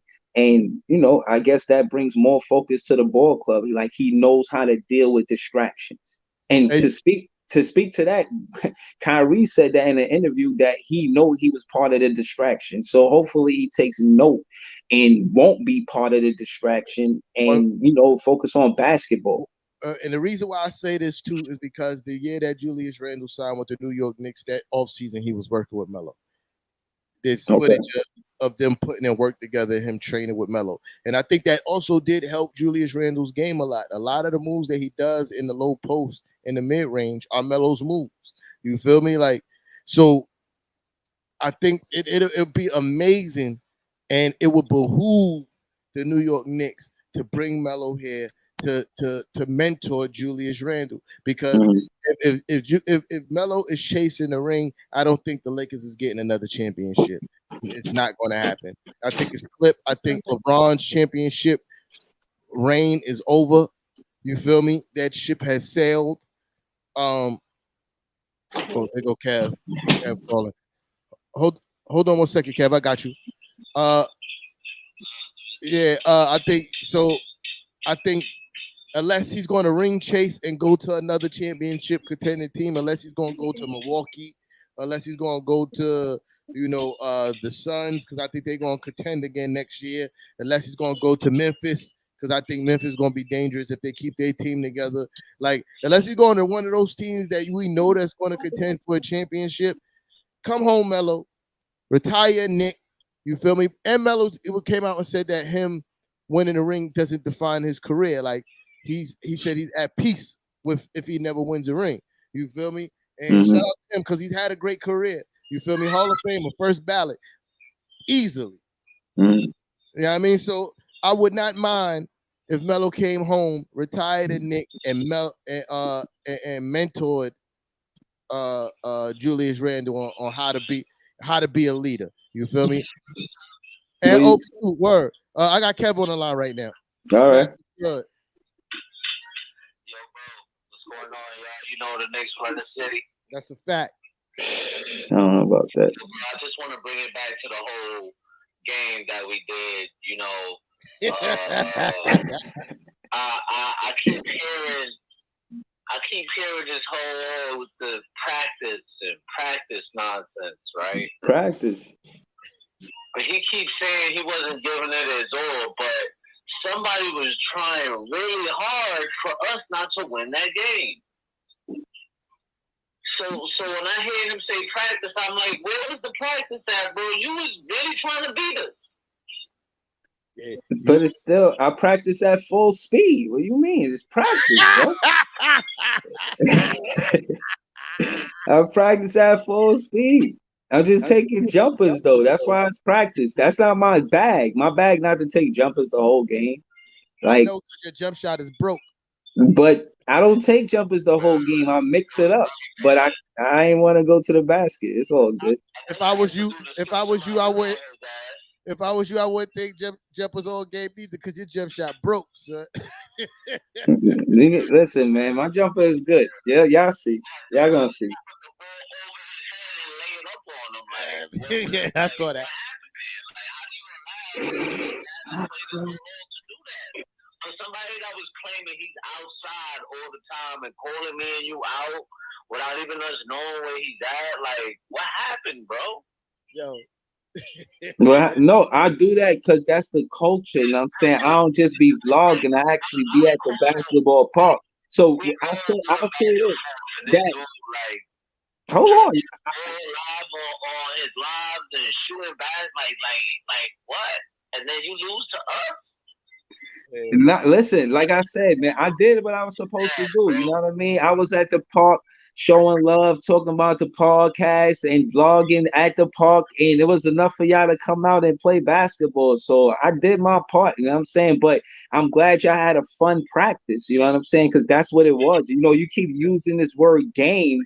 It was a practice, you know, so just say that y'all won the practice, you know what I mean? It was a great practice, and y'all won the practice, you know what I'm saying? But it was a practice. Yo, but after I hit that game winner in your face, you said it was a good game. You didn't say it was a good practice. Yeah, like, I was being sportsman. You know, I mean, sportsmanlike conduct. You know what I'm saying? Being a good sport. After I called gaming and your eyeballs paused, like you. Yo, but you notice how both games ended in his face. No, both games I was playing defense, not like Tom West. You know what I'm saying? You called it mid-air, right? And then after I laid it up on him because he said I couldn't go left, I took him left and laid it up on him. JJ hit him with the game time shot right in his jaw. I was playing defense. But yet this was practice. Practice. I don't see y'all doing that on a sunny day because I could play defense on JJ. Listen, JJ was playing in ready because I'm getting ready. And I appreciate y'all guys for calling me a 4-year-old handball player because y'all motivated me. and the next time we play, I hope all of y'all ready. Yeah, I'm gonna be ready. I'll be ready. So I hope we get this done as soon as possible, bro, because we need to get this over with already. Bro, it's May. We definitely gonna play. It's still considered spring. You know what I mean? Summertime is not even here. And from what I smoke, T-Tom, I'm telling you, bro. He ain't ready for the smoke. He ain't ready, bro. He ain't ready. No. I'm not saying I'm ready. I came off a real injury and I'm not ready. You know what I'm saying? I'm not ready. I'm not ready. He said he's still injured. He said he's still injured. No, I'm healing off of the injury. Listen, off of that injury, even though I'm walking and all that, I'm good now. I'm not in a rush to go without stretching for a week. I'm gonna stretch. Trust me, when I play, I'm gonna be ready. But I'm not trying to rush back to prove nothing to a loss at practice. You know what I'm saying? It was a practice, like it's practice. You know what I'm saying? So I don't feel like I need to prove it, like be back immediately. Like when I get back to the game on the Sunday game, you know what I'm saying? I'll be ready. In the whole playoffs, he played better than Patty Mills. Like, I don't understand what's the hate on him so much. Am I bugging? Who? The hate on who? Like the hate that this man has for Goran Dragic, where he was his best option in the playoffs, bro. Yeah, he was. Y'all didn't have. Nah. No good point guard. He took Kessler Edwards minutes. Yeah, let's be honest, bro. Like that, he played better than Patty Mills. That's a fact. That's because he got more minutes than Patty Mills. He shouldn't have took his minutes, bro. Like I don't get it. He shouldn't have took Patty Mills minutes. Man, y'all keep going doing y'all thing, man. Great show, bro. I holla. All right, bro. All right. Yeah. Oh, and another thing too, because Barry keep on saying he gonna come and save the day. So when we go, he gotta pull up so he can catch work too. You know what I mean? Like, listen, all I will say is what y'all saw in that game wasn't even half of what I do, bro. Like, not even half.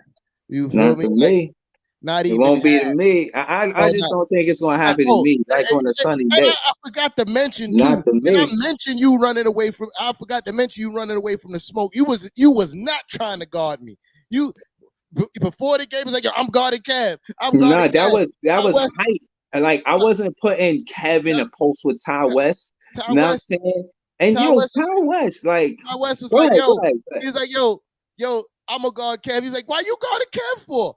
Big Fan Breezy didn't want no smoke with little old T-Tom. It don't make sense. Like, why would I put Ty West in a position for Kev to just throw him on a post? I'm not going to do that. I'm not. That wasn't wise to do as a teammate. He still got put in a post by me.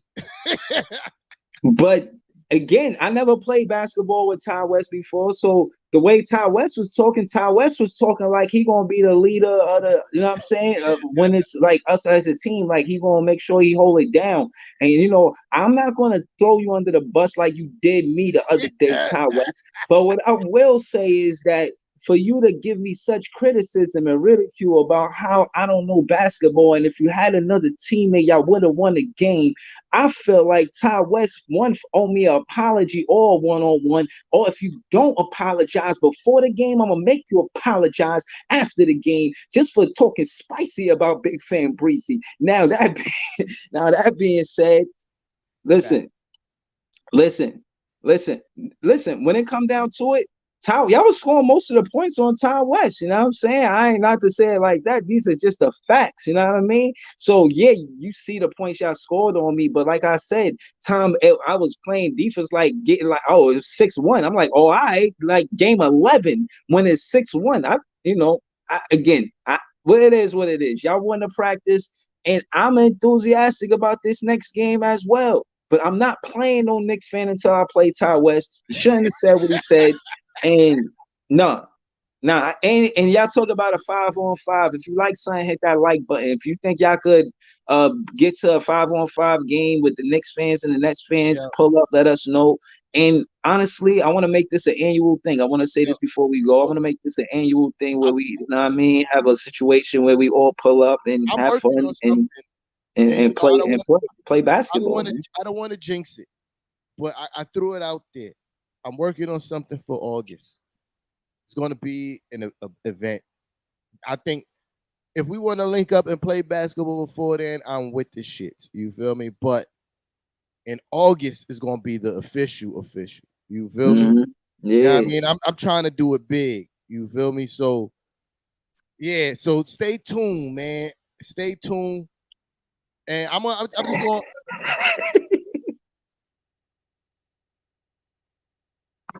Yo, Quan, Tiggy Quan, I'm telling you, all of this is all right. I'm gonna just hear all of this because y'all seen the footage and y'all gonna go off of that. I'm gonna be a sport about it, but no, the next time we play, it's gonna be different. Trust me, and it's gonna be a one-on-one with me and Ty West. That's the next game y'all gonna see, man. It ain't gonna be no Knicks fan versus no Nets fan. It's gonna be a Nets fan versus Nets fan. We gotta play first. I like Barry's confidence. You feel me? I hope he's as good as he is confident. You feel me? Because I'm about to start like hitting the courts in the morning and getting some shots up and getting my shit together, get my handles back together. It's gonna be a problem. Listen, I think this is one of the dopest things I ever done, man. If we really figure it out and have some annual situation where we do this every year and it's around the love of basketball, I think we need to take it to the extra step, get footage, You know what I'm saying? We always gonna have Bro, footage. Like, make this a whole production. I'm already like for ahead of real. you, Like, bro. When we get off of this live, I'm gonna tell you what I'm trying to do. You feel me? But yeah, I'm already one step that ahead gotta of you. be like, I gotta be included in that, because I don't want you to, you know, take all of the weight and the responsibility, and I'm just enjoying the fun of it. You know what I'm saying? You know, me and you, we've been building this culture, this cook culture, and it's turning into shit, maybe a anniversary barbecue anniversaries thing. Like, if it becomes that, that's fire. Yeah. Nah. We gonna talk more when we get off the camera. But Yeah, yo, and hold on, I just want to say this. Shout out to BJ Samuel. He do Mechaverse Barclay. It got a little spicy with me and him earlier, but again, the significance of cook culture and being funny and being disrespectful is the longevity of the culture. So on Twitter, you know, I be in spaces and they be saying, yo, you know, I just blocked this guy because he was disrespectful. When you're disrespectful, nobody cares what follows after that, because they know it's disrespect. You become people become less interested in your content if all you're known is for disrespect. I want people to be interested in my intellect and how I articulate basketball and me being witty and being funny. You know, that's what cook culture is: being able to debate, be witty, be funny, and get your point across. You know what I'm saying? Know what you're talking about, or get cooked for it. You know what I mean? And if you stand on it, you do. But at the end, you understand we having fun. We ain't really trying to stress each other out. We men. You know what I'm saying? We venting, we getting shit off our chest. You know what I mean? We could be going through anything, but getting it out in a good way, in a positive way. So, you know, come here for that. You turn it to disrespect, become something different. And I don't want to carry that energy. Not for no page, no person, and I won't. You know what I'm saying? And I'm on that same level. I'm on that same wave. I'm blocking disrespect. You know what I'm saying? And again, like I said prior, I checked it. You know what I mean? And when it came across my desk, I seen what it was, and I checked it. And I'm gonna continue to do that. Shout to everybody that, you know, show love to the page. And I want the support. I need the support. But, you know, building this culture, I can't add disrespect. I gotta minus the disrespect and protect the culture by being respectful and having fun. y'all already know where I stand on this. You feel me? On this topic. Y'all already know where I stand on this topic. I don't care who it is, what team you rep. We're not doing that. You feel me? We're not doing that. I'm not with it. If you've been on my spaces, you've seen people coming in with the disrespect easily, with the quick kick out. I don't tolerate that on no type of level. I'm not condoning no disrespect towards Big Fan Breezy, even though he a Net fan. And he's not tolerating no disrespect towards no Knicks fan. If you can't articulate yourself like in a grown ass adult, go somewhere else. There's other places that allow that. You feel me? The cook culture ain't a place for you, and that's fine. You feel me? That's fine. You feel me? Go to those places that accept all the SMDs and all the fake Facebook internet tough guy tactics. We're not doing none of that, bro. Like most of us are grown men with children. You feel me? And women. Excuse me. You feel me? So them too, they respect it as well. We ain't yelling out the B word. We ain't even discrediting women like we don't respect their intellect when it comes to basketball. I fancy women being fans. We got like 1 or 2 fans that's women. Shout to them. That's top fan Tina. That's Monique. That's Mama Rampage. You know what I'm saying? Anna. Mrs. Nix. Anna. How to Anna, yeah, Mrs. Nix, man. Like, shout to all of the females that show love to the pages. We appreciate the support and we need y'all. You know what I'm saying? So I don't want them to feel uncomfortable because we over here just slinging the B word all over the place. You know what I'm saying? So, you know, let's be mindful of that as well. Each other, you feel me? Like, that is unnecessary, bro. It's unnecessary, bro. It at the end of the day, it's basketball. Right? Like, ain't near one of us yet making money off of this. You feel me? Like, ain't near one of us yet feeding our families over this. So there's absolutely no reason for anybody to be going over and above. For, like, it's just weird, bro. You just end up looking weird to people. Like, you don't look tough. And then everybody always do the same shit too. When after they checked on it, they always go, "Oh, I don't care that much." Then why you go so hard if you don't care that much? If you throwing a Frank stand out at people, you feel me? That means you care. Your feelings are hurt. You feel me? If you in your feelings, if you got to tell another grown man SMD over basketball talk, you do care too much. But anyway, I digress. I don't want to talk about that no more. We got like 20 minutes left, bro. You feel me? So let's go back into the fun shit. You feel me? And well, what I will say is it's funny you mentioned that about Carmelo, because I remember y'all seen a page and it said, you know, I believe in the Knicks, and y'all was saying I was a Knicks fan, and it showed when I had the Knick hat on and everything like that. And I went back because I thought it was funny. So I went back and I looked at the roster and I was like, yo, you know, what did I like about these guys? You know, and y'all had a dope team. Y'all had Amari, y'all had Carmelo, y'all had Felton, I believe. Jeremy Lin was there. And y'all was second in the Atlantic Division that year. And I think y'all might have been like second in East. Y'all had a good season that year. But ultimately, just getting back to what you were saying prior, I gave up a lot for him. And I knew, I kind of knew y'all was going on a championship run with Carmelo.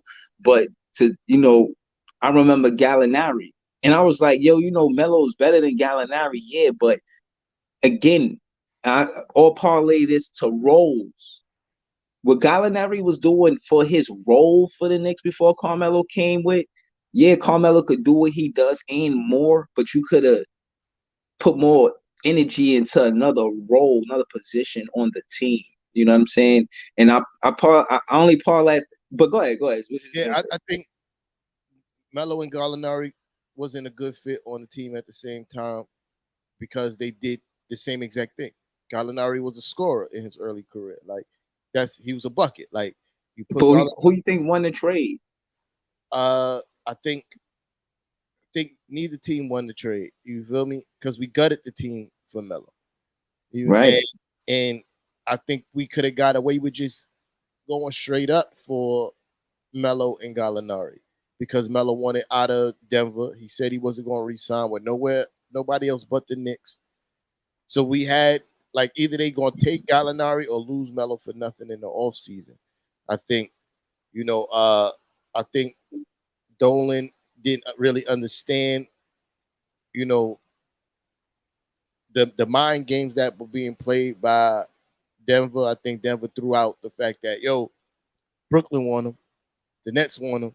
You feel me? Like, and he was like, oh, we can't lose him to the Nets, so let's blow up the team. But he didn't want to come anywhere but the Nets. The Nets wasn't a question.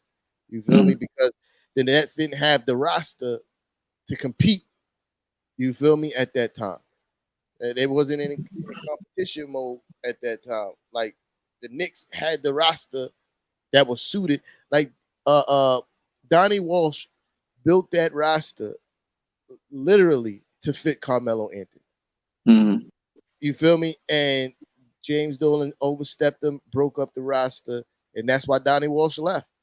Literally, he stayed on for the rest of the season, and at the end of the season, he resigned. But I don't think nobody won that trade because nothing came out of the trade for the Clippers. No, I mean Denver with Gallinari. You feel me? Like they didn't win no games. They didn't make a deep push. Gallinari never really, to me, when he was a Knick, I had a higher ceiling for Gallinari. I thought at some point he would probably end up being like a 22 to 23 point per game scorer. He never really eclipsed 20 points per game. So nobody really won that trade. And Gallinari was a lot younger than Melo. So nobody really won that trade. It's just the unfortunate situation. And the way it ended was even more unfortunate. Damn Phil Jackson. But bring Melo home again. Let him retire a Knick, man. Let him retire a Knick. Let him mold and help mold. And not only just Julius Randle, RJ Barrett.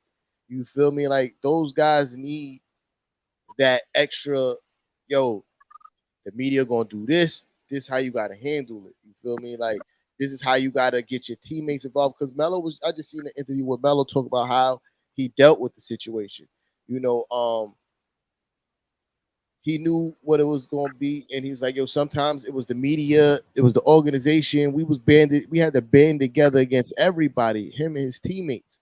You feel me? Like, and I think a lot of that spirit need to be brought to the team. You feel me? I think that's something that was missed last year when things started going wrong and everybody was being attacked individually, especially Julius Randle. Uh, I don't think they took that. They was. I don't think they was against each other, but I don't think they took that approach as us versus everybody mentality. You feel me? Yeah, I think y'all were confused between 1, 2, and 3. You know, between Randall, Fournier, and RJ. Me I don't. personally, I don't think it was a confusion. I think everybody knew that Julius Randle was the number one. I just think when it you went, still think that in the off season, going into absolutely, next season, Randall's absolutely, one. absolutely, all day in America. Because Okay. again, we're talking about a man who averaged 20, 10, and 5. Only 2 people in the whole entire NBA besides Julius Randle averaged that. And we're talking about him having a bad year doing that. You feel me? That says a lot of how good of a basketball player that he is.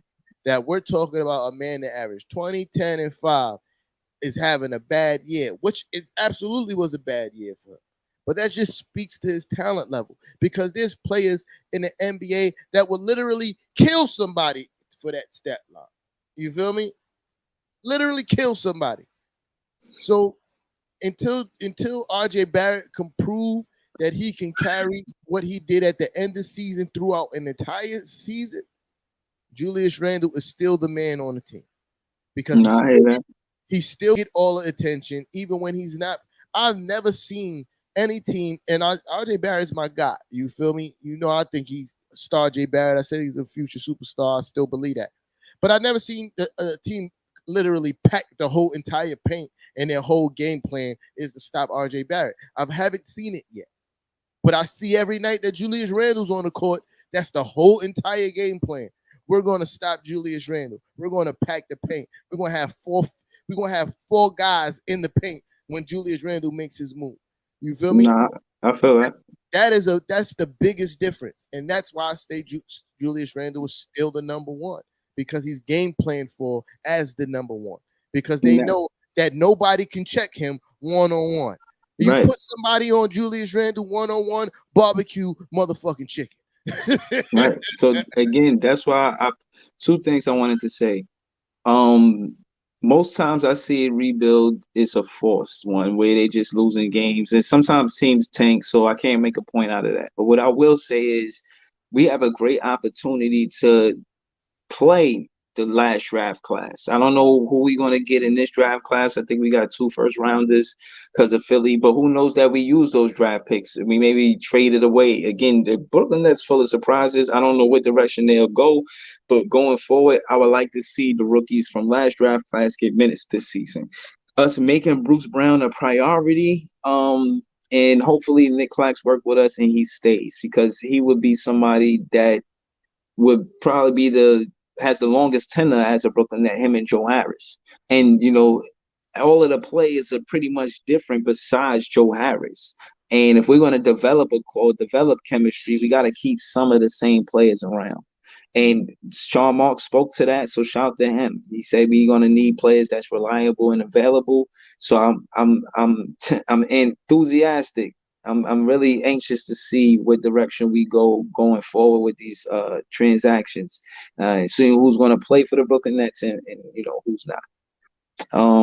I see y'all in the comments. I see Marlon say that the Lakers got Kenny Atkinson as a head coach. Shout to him, and I'm only say that official. I guess maybe shout to Marlon. I seen him say that. I can't check it right now, but I'm only saying that to say that he got his rep from what he did with the Brooklyn Nets, and hopefully that, you know, Nash sees that.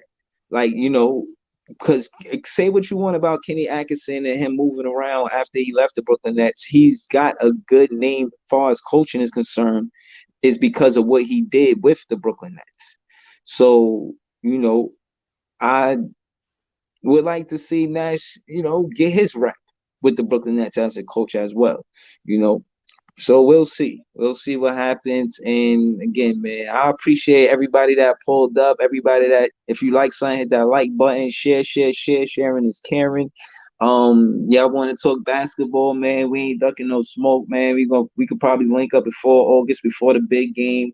And you could look. I don't know if y'all want to look at all the games before the big game as practice, but I was only really calling it practice because it is the rain game. But if it's really a sunny day, that's a game. You win that game, you win that game. But again, I'm not taking no credit away from Knick fans winning that game. They won that practice game.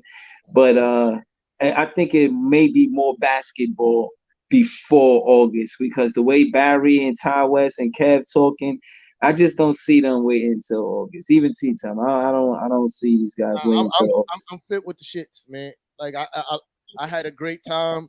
You feel me? Like I haven't played basketball in so long, and just it brought back some competitive juices. Pause. You feel me? Like I was like, yeah, I need to do this more often. It's good for me too, man. Besides the injury, it was good. I wanna do it during the time. Kev said it's not official. He not the coach yet. Yeah.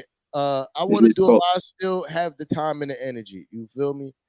I don't want to like we seasoned guys, but we still young enough that we could go and ball out, man. And I think as long as you're able to do it, you should do it. You feel me?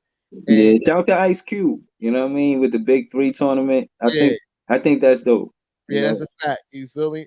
But yeah, stay tuned, man. Give me about what is May, June? By the end of this month, I should have some real news about what's going down in August, right? So okay. Just give me some time. I'm gonna chat with you, Big Fin Breezy, more about it once we get off screen. But August, that's gonna be the official joint. We're gonna try to make that a yearly event. You feel me? Yeah, I'm with it. Yeah. But I ain't got much left to say. And I also got to get ready because Kalia's coming back to the crib. So, all right. I just wanted to sign off and saying thank y'all for tuning in. Again, it's the off season. The playoffs is happening, but we in the off season because our teams is not there. And I'm pretty sure that the Grizzly vloggers and the Sun vloggers and the Buck vloggers and the Miami Heat vloggers, they're having a good time. But we Knicks and Net vloggers and y'all rocking with us. So I appreciate y'all. You know what I'm saying? I might sound a little hurt because I am that we not in the playoffs. It's off season breezy. And again, man, I love basketball all year round. I'm still watching the playoffs. And if I had to call it, I